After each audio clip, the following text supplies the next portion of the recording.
Hello guys, welcome to another Shadow PC game testing video. I finally got around to doing Grand Theft Auto 5 for you at 1080p. This is on our Shadow Boost package with the Quadro P5000, the underpowered Intel Xeon 4-core 8-thread chip, 12 gigs of 2400 MHz RAM. We will be at 1080p default game settings or recommended game settings for this particular test. You can see our frame rate over here. It's just chilling at 1 because we're not doing anything right now. Our bandwidth, here's my latency. That typically for me is 15 to 25, extremely playable. I personally have no issues with Shadow here on my end, and no packet loss. That's even bigger of a deal. You don't want to have any issues with that.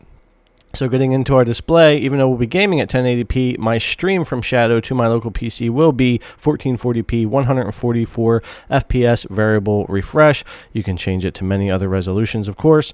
Our Xbox One controller is connected. I don't need my mic connected. And here's my USB peripherals on my local PC that I do not have forwarding right now. I don't need them. You wouldn't be able to do the webcam anyway. So here is my settings. We will be at 1080p, like I said, full screen, 144 Hz. This is the game's recommended settings for this setup. I just wanted to test it that way for now, which pretty much puts everything at very high or high, and gives you a really nice visuals in this game.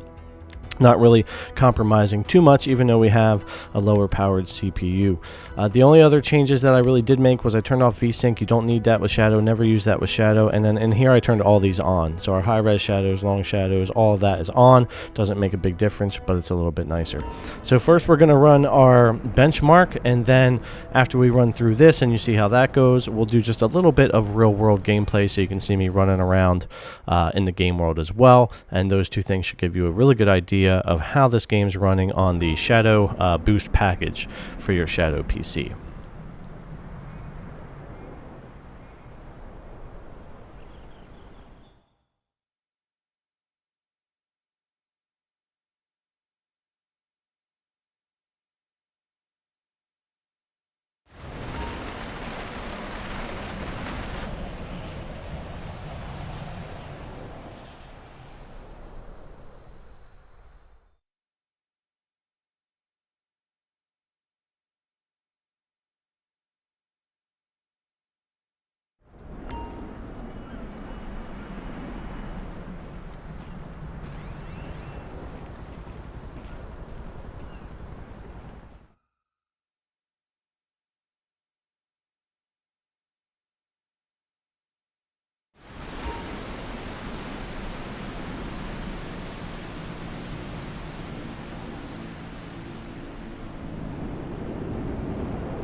Alright, so that's going to bring us to the end of the game benchmark. Let's go ahead and load into the actual game world here, just starting off in the house.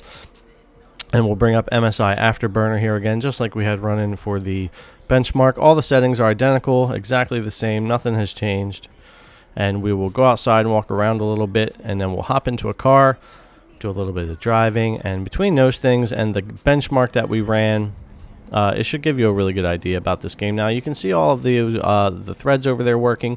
Like I said, and most people are aware by now that this server grade Xeon CPU is not a gaming CPU. It lacks in speed, it lacks in power, and sometimes in a lot of games it really does hold things back.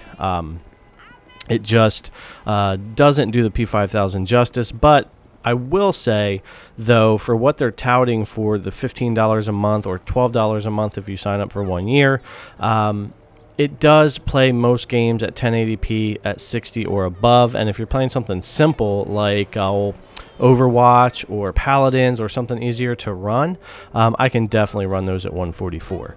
So at 1080p, it does actually do that. So my two complaints have been the CPU and the storage. You only get 256 gigabyte SSD with the boost package, so you almost have to buy additional storage. I mean, Call of Duty alone is like 189 gigs or something, but you know, it is lacking, and I do want to see upgrades in the future. However, for 1080p gaming, which is what they advertise the boost package for, not so much 1440p or 4K, although I do game at 1440p with Shadow, and it does just fine. It still does great frame rate, and I test that in many games on the channel if you want to go check those out. But they do advertise 1080p up to 144 hertz, and in a lot of games, like I said, easy to run ones, you will get that. And in a lot of games like this, you can run almost all high settings and get above 60. That's what they're advertising. That's what you get. I personally haven't had any problems with Shadow, but I know a lot of people have. You know, everybody's going to have a different experience.